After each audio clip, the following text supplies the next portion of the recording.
하나님, 지금 우리들의 삶의 현장에서 일어나는 일들을 목격합니다. 정의를 외칠 수밖에 없는 능력을 가져야만 된다고 하는, 그리고 이 땅의 모든 사람들에게 진짜 사랑이 필요하다는 것을 외치며 수원한 자들의 모습을 보게 되어집니다. 미래를 준비할 수 있는 그런 시스템이 갖춰지기를 수원하며 외치는 자들이 있음을 확인합니다.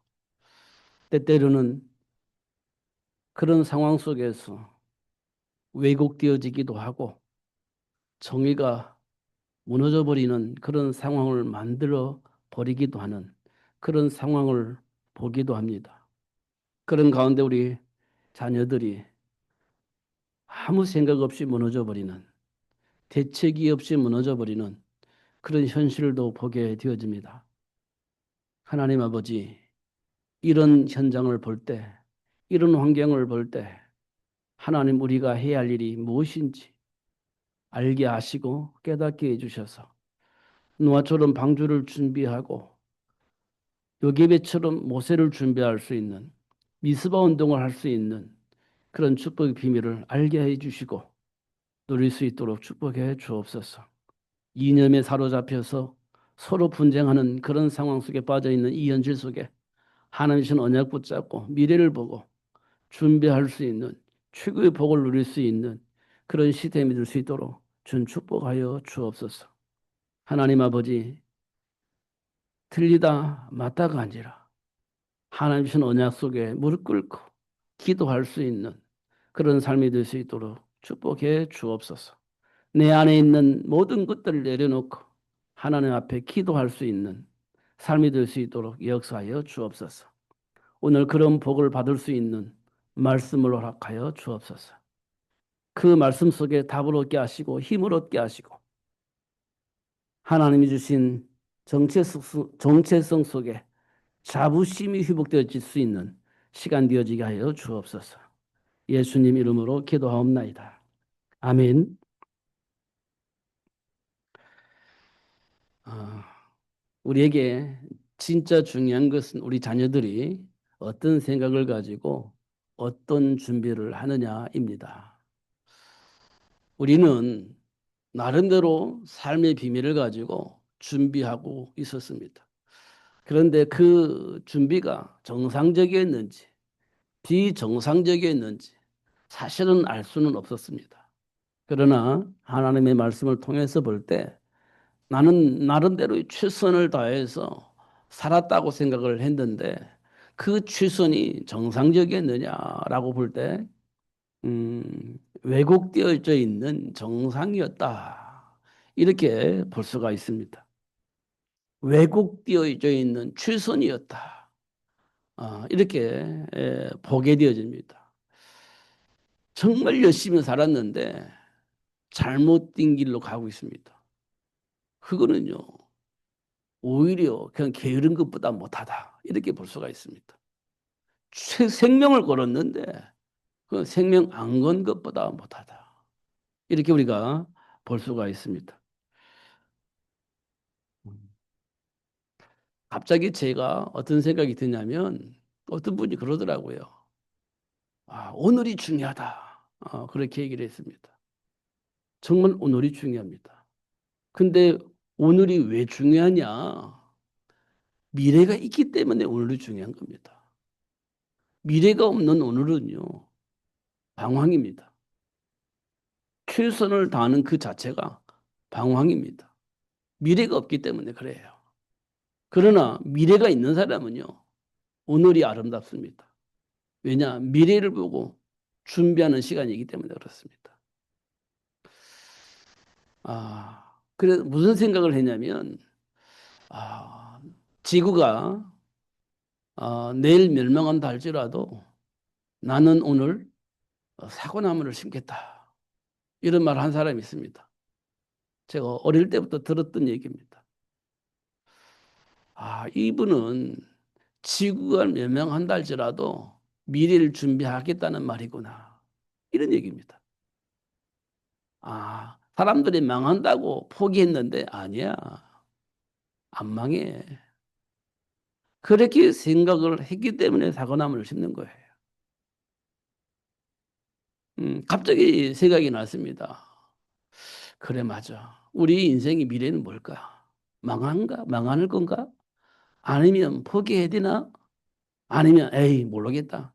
그냥 드는 대로 살자. 이런 수준인가? 우리 예수 믿는 사람은요, 세상 사람들이 이해할 수 없는 비전을 가지고 있습니다. 그게 세계 복음화입니다. 그냥 꿈 얘기가 아니고요. 그냥 성경에 있는 이야기가 아니고 현실 속에서 이루어질 수 있는 최고의 비전을 하나님이 주신 겁니다. 그걸 우리는요, 잡은 겁니다. 그리고 우리는 언약이라고 합니다. 그럼 지금 내 생각은요, 내 삶은요, 그걸 위해서 최선을 다하고 있는가? 라고 질문하는 겁니다. 나는 못해. 난 할 수 없어. 뭐, 소도 언덕이 있어야 비빈다잖아. 근데 난 그렇게 아무것도 없어. 그러면서 포기하나요? 아니면 낙심하고 좌절하나요? 아니면 우리가요, 비전을 붙잡고 지금 내 위치에서 내가 할 수 있는 그 모든 것을 향해서 최선을 다하나요? 이렇게 한번 질문해 볼 필요가 있다. 이런 생각이 들었습니다. 뭐 스피노자가 그런 말을 했는데 우리는요, 한번 생각을 해보는 거예요. 그냥 즐기자? 아, 그렇지 않습니다. 진짜 즐기는 사람은요, 미래를 알고 준비하는 사람입니다. 그 사람은요, 환경이 어떻든 간에 상관없습니다. 그냥 그 목적을 향해서 가는 거예요. 그걸 보고 즐긴다. 이렇게 우리가 표현할 수가 있습니다. 왜 제가 이런 말씀을 드리냐면, 삶 속에서 일어나는 많은 일들을 보기도 하고 듣기도 하는데, 내 안에 있는 감정은요, 막 여러 가지가 막 드러나는 겁니다. 내 안에 있는 것들이 막 드러나요. 뭐가 드러나느냐? 삶 속에 일어나는 많은 일들 속에 내 안에 있는 감정과 충돌이 되는 거예요. 그러니까 나도 모르게 내 안에 있는 감정들이 막 나오는 겁니다. 막 충돌이 생겨요. 막 율법 같은 어떤 그 기준으로 정죄하기도 하고, 인격적인 어떤 그런 거 가지고 사람을 또 판단하기도 하고, 막 이런 것들이 막 나오는 겁니다. 어쩔 수가 없는 거죠. 배운 것이 그거니까. 그런데 그게 맞냐라고 물어볼 때 틀린 것 같지는 않아요. 근데 성경을 통해서 보니까 왜곡되어져 있는 거예요. 저는 그게 자꾸 그걸 이제 확인합니다. 내 안에 있는 생각이, 내 안에 있는 감정이, 내 안에 있는 삶의 기준이 틀렸다. 그렇게 말은 하지 않습니다. 그런데 왜곡되어져 있다. 이것은 분명히 맞아요. 왜냐? 하나님의 말씀을 통해서 볼 때 분명한 것은 왜곡되어져 있어요. 그것이 내 안에 있어요. 그것이 문제를 통해서 사건을 통해서 이게 확인이 되어지는 겁니다. 그러면서 나도 모르게 내 안에 이미 들어와 있는 그 복을 놓치는 것을 확인했습니다. 하나님 말씀 안에서 보면 그게 정리가 되는데 내 감정 안에서 보니까 정리가 안 돼요. 그래서 나도 모르게 내 안에 들어와 있는 그 복을 놓치게 된다는 사실을 확인을 했습니다. 많은 사람이 그렇고 있을 겁니다. 많은 사람이. 내 감정 때문에, 내 생각 때문에 하나님의 말씀을 거부하고 내 감정 안에서, 내 생각 안에서 판단하고 결정하고 그렇게 막 소리내서 표현하기도 하고 그럴 것입니다. 저는 그거 내 안에서 확인했습니다. 틀린 것은 아닌 것 같아요. 그런데 왜곡되어져 있는 것은 분명히 맞아요. 그러면 그게 어디서부터 왔냐? 그게요, 너희 아비 마귀에게서 나왔다는 거예요. 세상 풍조의 배경이 누가 있습니까? 마귀가 있는 겁니다. 분명히 그게 여러분 마음속에 인정이 된다면 지금 내 안에 있는 생각과 내 삶은 틀리진 않았지만 왜곡되어져 있다. 그 기준을 가지고 현장을 보고 사람을 대하면 날마다 싸워야 될 겁니다. 계속 충돌이 일어날 것이기 때문에. 여기에서 벗어나려면 어떻게 되냐? 예수 안으로 들어와야 돼요. 말씀 안에 무릎을 꿇어야 돼요. 그래야 이 문제가 해결되어지는 겁니다. 이거 하지 않으면 인간관계 절대 해결이 안 됩니다.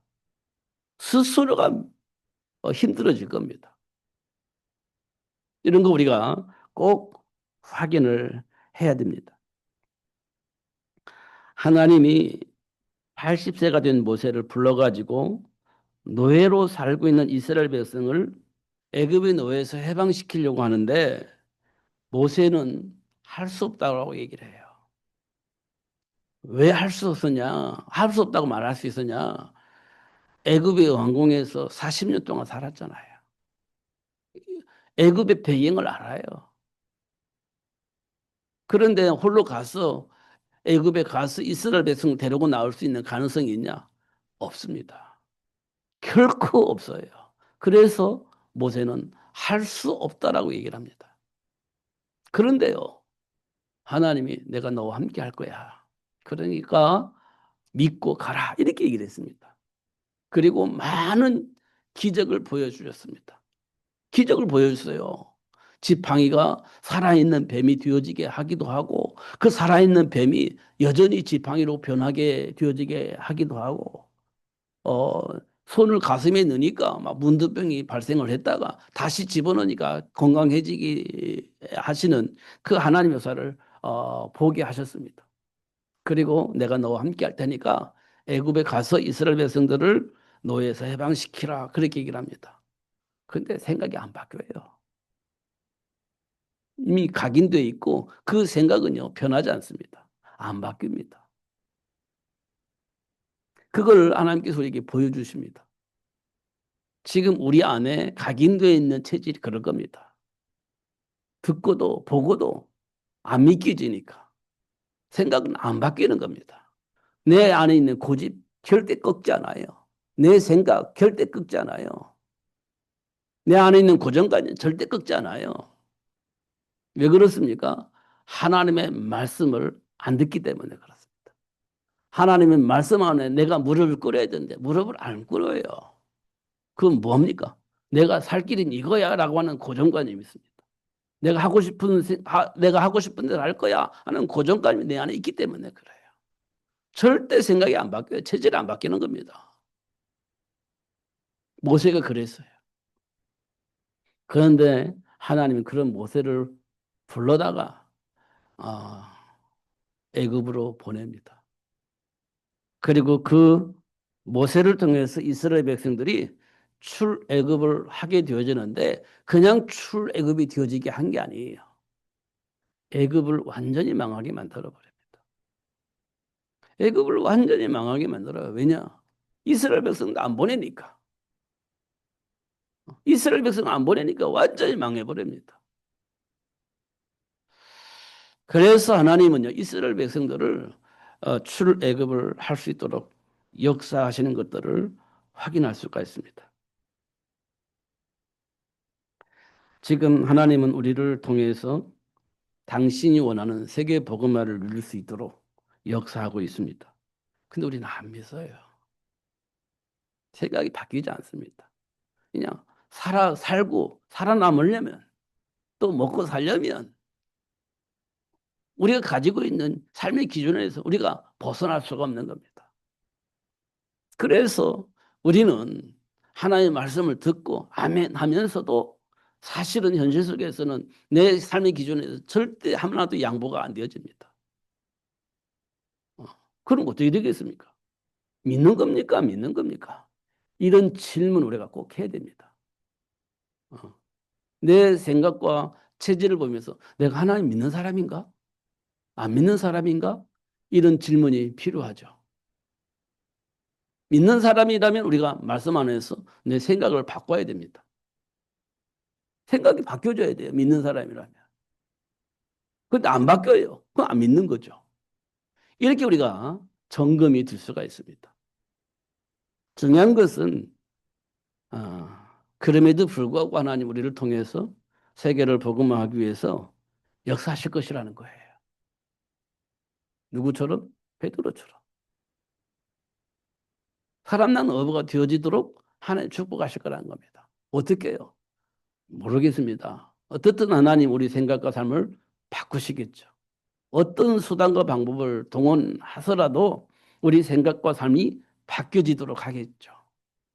그래서 사람 난 어부가 되어지도록 축복을 하시겠죠. 그렇게 하실 겁니다. 베드로에게 역사하셨던 것처럼 하나님 역사하실 겁니다. 바울을 변화시켜서 로마를 복음할 수 있도록 역사하셨던 것처럼 그렇게 하실 겁니다. 저는 그 사실을 믿습니다. 그래서 저는요, 숫자가 그렇게 중요하냐? 진짜 중요합니다. 예. 모든 현장에서 하나님 원하시는 일을 할 수 있는 사람이 많아지면 그보다 더 좋은 일은 없죠. 그 일은 정말 중요한 일입니다. 그러나 숫자로 하나님이 역사하시냐? 그렇지 않습니다. 두세 사람이 먼 곳에 예수님이 함께 하시기도 약속하셨습니다. 이 말은 예수님이 역사하시면 되어지는 겁니다. 두세 사람을 통해서 또 하나님이 하시면 되어지는 겁니다. 진짜요? 예, 진짜입니다. 저는 주일학교 때 기도원 용사를 수없이 들었습니다. 기도원 300용사 수없이 들었습니다. 주일학교 다닐 때. 예. 그리고 성장해서 또 주일학교 가르칠 때 또 얘기했습니다. 근데 그걸 놓치고 있었는데 요즘 생각나요. 아, 기도원 300용사. 그래. 하나님 역사하시면 만 명이 중요한 게 아니라 300명 가지고도 충분히 할 수 있다. 예수님은요, 3년 동안 실력이 없어서 12 제자 남겼나요? 그런데 나중에 알고 보니까 전부 다 배신했어요. 12명이. 예수님이 실력이 없었나? 능력이 없었나? 아, 이 선택은 12 제자가 전부 다 배신하고 도망가 버렸어요. 아, 예수님이 그렇게 할 수밖에 없었나? 이런 생각이 듭니다. 그런데요, 그 12명이에요. 세상을 바꿨습니다. 그 12명이 세상을 바꿨어요. 사실은 예루살렘에 모였던 그 많은 사람이 모였을 때 베드로 한 사람이요. 예수가 그리스도임을 선포했는데 5천 명이 회개했습니다. 하나님이 하시면 어떤 일이 벌어질지 몰라요. 근데 그 가운데 15개 나라 사람들이 모여가지고 있었습니다. 그들이 복음을 듣고 15개 나라에 흩어졌습니다. 뭐 했겠습니까? 그 현장에서.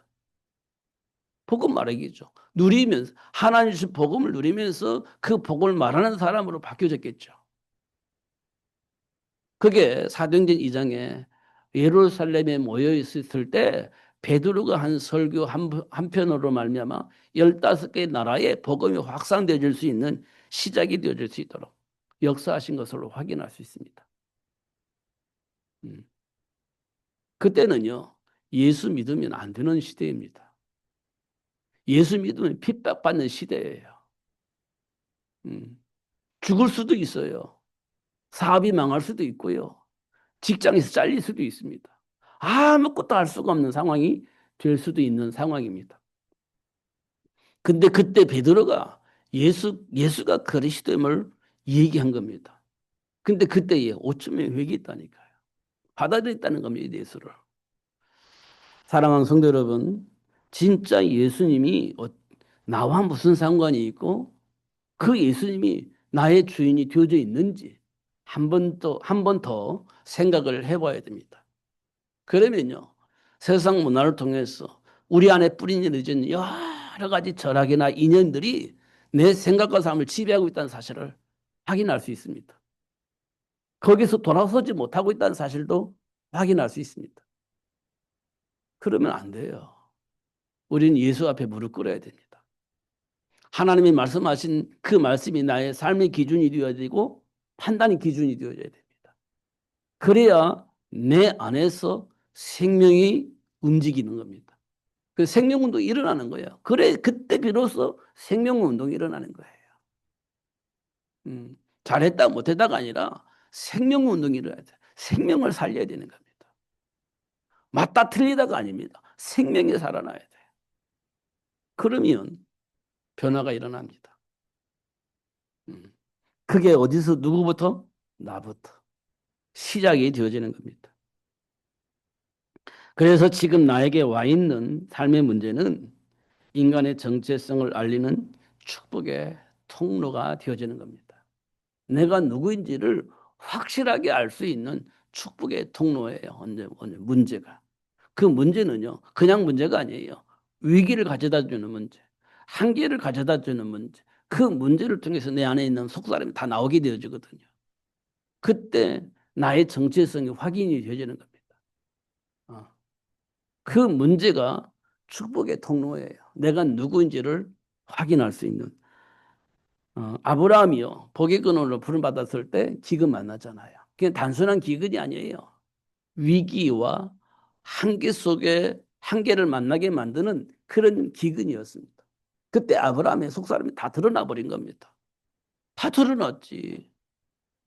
어쩔 수가 없이 다 드러나는 겁니다. 드러난 겁니다. 여러분 드러난 거예요. 여러분 마음속에 있는 거, 감정 속에 있는 거 전부 다 드러나는 거예요. 왜냐? 위기이니까. 한계이니까. 드러나는 겁니다. 그때 내가 누구인지, 정말 내가 예수 믿는 사람인가? 이런 거를 확인할 수 있는 시간이 되는 겁니다. 어, 졸면 안 돼, 이 시간에. 음, 졸면 안 되는 겁니다. 결국 사람 낳는 어부로 부름받은 베드로가요.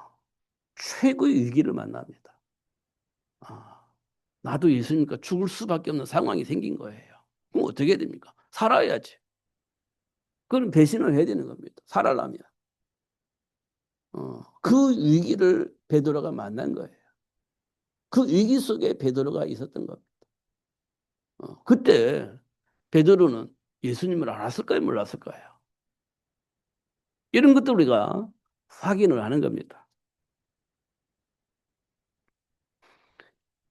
애굽에서 해방된 이스라엘 백성들이 뭘 만났습니까? 홍해 만났습니다. 이스라엘 백성들이 홍해 건너서 사막을 만났습니다. 그들이 나타내는 반응이 뭡니까? 이게 다 드러나는 것들이거든요. 이스라엘 백성도 속사람이 다 드러나는 겁니다. 홍해 만났을 때 드러났죠. 사막을 만났을 때 또 드러났죠. 또 모세가 없을 때 또 드러났죠. 막 계속 드러나는 겁니다. 드러내 주시는 겁니다. 왜냐? 복의 근원이 되어지게 하시고 사람 낳는 어버가 되게 하시고 가나안 정복할 수 있는 제자가 되어지게 하시려고 드러내 주시는 겁니다. 치유해 주시고 회복시켜 주시기 위해서 드러내 주시는 겁니다. 그러니까 그 모든 문제가 위기이고 한계이고 뭐 불신앙 속에 좌절하고 막 그런 상황이 벌어지는데 알고 보면요. 축복의 통로입니다. 알고 보면. 그렇게 하나님이 역사하시는 걸 우리가 확인할 수 있습니다. 그 생각이 중요해요. 그걸 우리는 어떻게 하나님이 원하셨는 일이라면 생명고 가야 되는 겁니다. 하나님이 원하시는 일이란다면 그게 내게 주어진 복이거든요. 그 사람에게 하나님이 역사하시는 거예요. 그 사람에게 하나님이 원하시는 그 일을 위해서 약속하신 축복을 받게 되어지는 겁니다. 음. 그렇지 않으면 복을 받으면 뭐 할 겁니까? 그 복을 가지고 뭐 할 거예요? 나만 잘 먹고 잘 살면 되는 겁니까? 그렇지 않습니다. 그러니까 어떤 일이 벌어지냐? 현장이요. 점술로 장악돼요. 빌려붙 지역. 점술로 완전히 장악됩니다. 무슨 문제 있으면 점쟁이한테 가서 문제 물어보고 답 얻고 그렇습니다. 답이 없으니까. 어. 삶의 이유가 없으니까. 막 살다가 위기 오면 점쟁이한테 가는 거예요. 그러니까 경제가 어디로 돌아갑니까? 흑암으로 돌아가는 거죠. 흑암 경제로 돌아가는 거죠.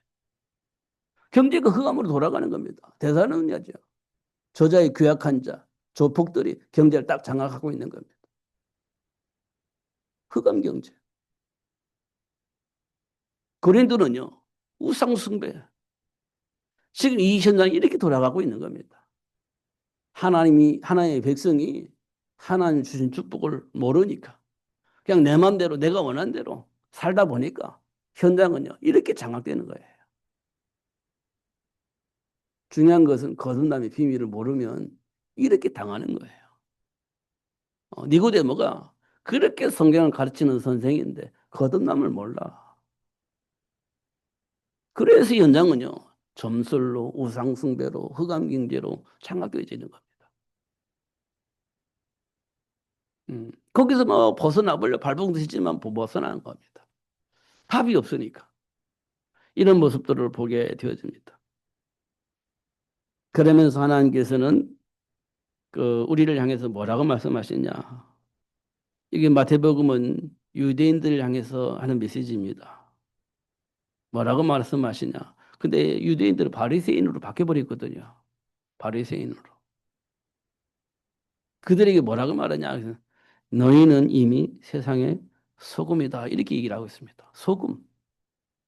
그러면서 그 맛을 잃으면 어떻게 되겠냐? 짓밟힐 뿐이다. 이렇게 얘기를 하고 있습니다. 그 소금 역할을 보니까요. 방부제 역할을 한대요. 소금 역할을 보니까 방부제 역할을 하고 맛을 내는 데 역할을 하고 그다음에 정화하는 데 역할을 한대. 정화. 정화하는 데 쓰인다. 이렇게 얘기를 써 있습니다. 그래서 보니까요. 골리앗 앞에 선 다윗의 삶을 보니까요. 이 놓치지 않는 게 뭐냐? 하나님의 배경을 놓치지 않은 거예요. 하나의 배경을 놓치지 않은 겁니다. 어떤 상황 속에서도 하나의 배경을 놓치지 않은 거예요. 이게 정체성이잖아요. 이게 뭐 어떤 일을 벌이냐? 망하는 세상을 안 망하게 만드는 거예요. 망하게 하지 않는 부패되어지는 그 현장을 부패하지 않게 만드는 거예요. 누가 합니까? 그게 하나님 자녀가 하는 거지. 그게 세상을 망하는데 망하지 않도록 부패하는데 부패하지 않도록 방부제 역할을 하는 것이다. 이렇게 말씀을 하고 있습니다. 형통의 복을 누린 요셉의 삶을 보세요. 노예가 되었을 때 낙심하겠죠. 낙심하죠. 이제 포기하는 거지. 신분이 노예이기 때문에 아무것도 할 수 있는 게 없어요. 할 수 있는 게 아무것도 없습니다. 노예이기 때문에 열심히 살아도 신분이 바뀌냐? 안 바뀝니다. 최선을 다했는데 그래도 신분은 안 바뀝니다. 노예입니다. 그러면요. 그냥 낙심하고 포기해야 되는 겁니다. 그런데 요셉은요. 그렇지 않았어요. 그럼에도 불구하고 하나님과 소통함을 끊지 않았습니다. 신분이 노예가 되었을 때 낙심하고 포기해야 되는데 그렇지 않아요. 계속해서 아침 저녁으로 하나님과 소통했습니다. 그 속에서 뭘 얻었어요? 지혜를 얻었습니다. 그 지혜가 어떤 것이냐? 현장을 복되게 했습니다. 현장을 살렸습니다. 그걸 누가 봤냐? 주인, 주인이 봤어요. 주인이. 그걸 우리는 맛이라고 하면 맛. 야, 너무 좋아요. 그러니까 너는 노예하지 말아라. 우리 가정 충무해라. 이렇게 되는 겁니다. 맛입니다. 예수 그리스도 안에 있는 삶의 참 맛. 나오는 겁니다. 그래서 결국은 애굽의 총리까지 올라가게 되어집니다. 왜냐? 그 맛이 있었기 때문에 그래요. 맛. 알기 때문에 그렇습니다. 다니엘과 세 친구들의 삶을 보면 선택을 잘했습니다. 실상이잖아요. 포로 실상입니다. 법도 만들어졌어요. 우상숭배 실상이잖아요. 그 거부하면 사자굴 속에 들어가야 돼. 실상이잖아요. 그런데 다니엘과 세 친구들은 그걸 실상으로 보지 않고 거짓으로 본 겁니다. 실제인데 거짓으로 본 거예요. 그러니까 뭘 선택합니까? 실제를 선택한 겁니다. 그 실제가 뭡니까? 하나님과 함께하는 거였습니다. 그게 실상이라고 본 거예요. 지금 현실 속에서 만들어진 이 시스템은 거짓으로 본 겁니다. 사탄의 왜곡으로 보여진 겁니다.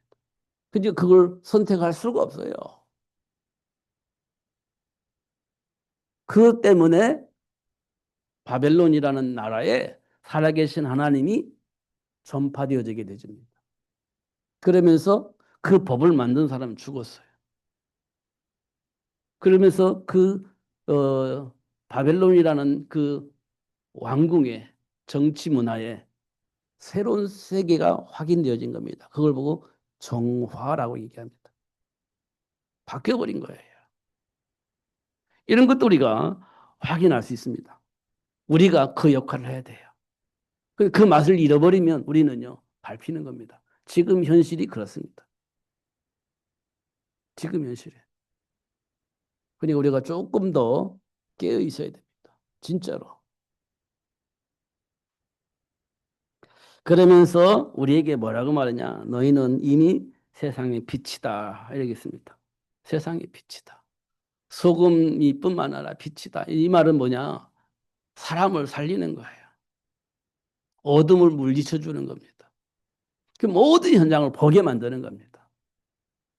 어두우면 아무것도 안 보이잖아요. 빛이 있으면 다 보여요. 보이게 만드는 겁니다. 현실을 보게 만드는 겁니다. 상황을 알게 만드는 겁니다. 누구든 쉽게 선택할 수 있도록 다 드러내 보여주는 겁니다. 이걸 빛이다 이렇게 얘기를 하고 있습니다. 그래서 노예로 판 형들 앞에서 요셉이 뭘 했냐? 하나님이 하신 일을 포럼했습니다. 다 보게 하신 거예요. 우리가 왜 그랬는지, 왜 그렇게 할 수밖에 없었는지, 그럼에도 불구하고 하나님은 왜 어떻게 역사하셨는지 이걸 다 보게 하신 겁니다.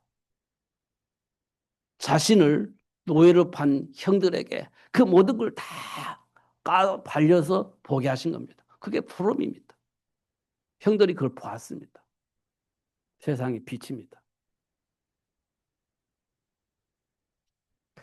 사무엘을 통해서 일어난 미스바 운동이 뭡니까? LG 제사장 때에 하나님의 말씀이 전파되지 않아가지고 이스라엘 백성들을 전부 다 두려운 나머지 미래의 걱정 때문에 뭐 했냐? 전부 다 우상을 다 가지고 있었습니다.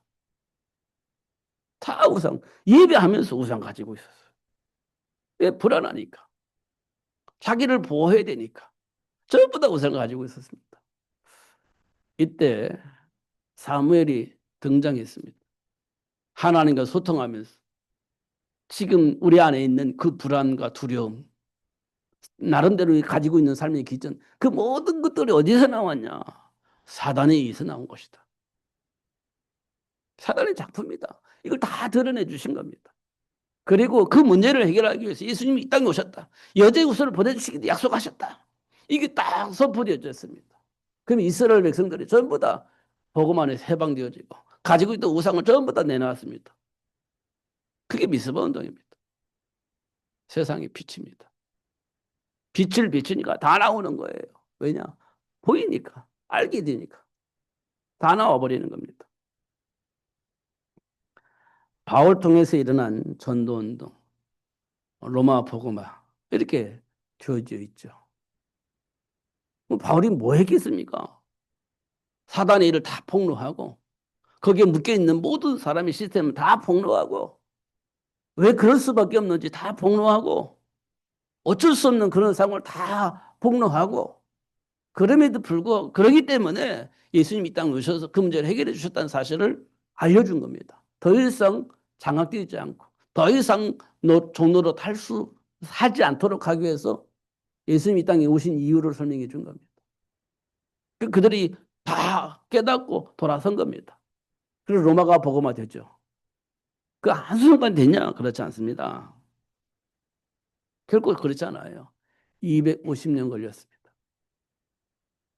250년 걸렸어요. 우리는요, 세계 복음화를 위해서 준비해야 됩니다.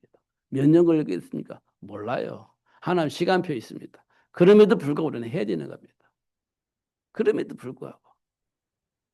이게 하나님이 우리를 부르신 이유입니다. 복의 근원,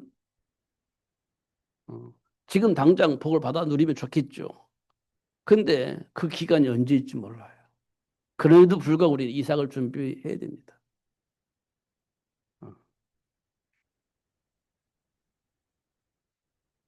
왜 해야 되냐? 삶 속에서 일어나는 문제와 역사를 보면요. 하만의 계략이 있습니다. 하나님의 계획 속인 유대인들을 다 죽여버리려고 하는 계략이 있습니다. 이제 사인만 나면 끝이에요. 다 준비되어 있습니다. 이때 모르드게와 에스더가 알게 되어진 겁니다. 그래서 언약 붙잡고 기도했습니다. 생명 걸었어요. 누가? 에스더가. 생명 걸었습니다. 죽으면 죽으리라. 생명 걸었다니까요. 그래서 왕을 만나는 거예요. 그 하만의 괴락을 다 폭로합니다. 음. 그래서 어떻게 됩니까? 유대인들이 살아납니다. 하만이 죽습니다. 지금 현장은 그런 계략들이 좀 난무하고 있습니다. 우리 그것도 모르고 그래 맞아 이거 지금 박수치고 있는 그 상황이 되는 겁니다. 생명 걸어야 되는데 그렇지 않습니다. 박수치고 있습니다. 음, 상황이 그렇습니다. 바벨론은요 우상을 숭배하는 법을 만들었습니다. 그래 그 예수 믿는 우리 보고 우상 숭배하라는 거예요. 말이 됩니까 그게? 말이 안 되지. 그런데도 불구하고 우리는 어쩔 수 없지 하고 지금 순응을 하고 있는 겁니다. 근데 다니엘과 제 친구는 어떻게 해요? 생명 걸어버렸습니다. 하나님 앞에서. 음. 누가 맞다, 틀리다 이 말을 하는 게 아니에요. 지금 뭐가 왜곡되어져 있는지, 어떤 것이 인간에게 주어진 최고의 축복인지 이거를 우리가 확인을 해야 되는 겁니다. 그럼 왜곡되어져 있다? 그건 우리가 거부해야죠. 그게 예수 믿는 사람입니다. 그게 누구냐? 우리가 잘 알고 있는 주기철 목사님입니다. 일제 치하에 있을 때 신사참배를 종용했잖아요. 막 죽이기까지 했잖아요. 그럼에도 불구하고 그건 우상숭배이기 때문에 거부한 거예요. 그게 주기철 목사님이죠. 다니엘과 세 친구들이 그랬고 우리나라에는 주기철 목사님이 그랬습니다. 우상을 숭배하는 법 만들어 놓고 종용하고 하나님을 예배하지 못하게 만든다면 그거는 안 되는 거죠. 그거는 목숨 걸어야 되는 겁니다. 예수님이 태어날 때 또 모세가 태어날 때 무슨 법이 만들어졌냐?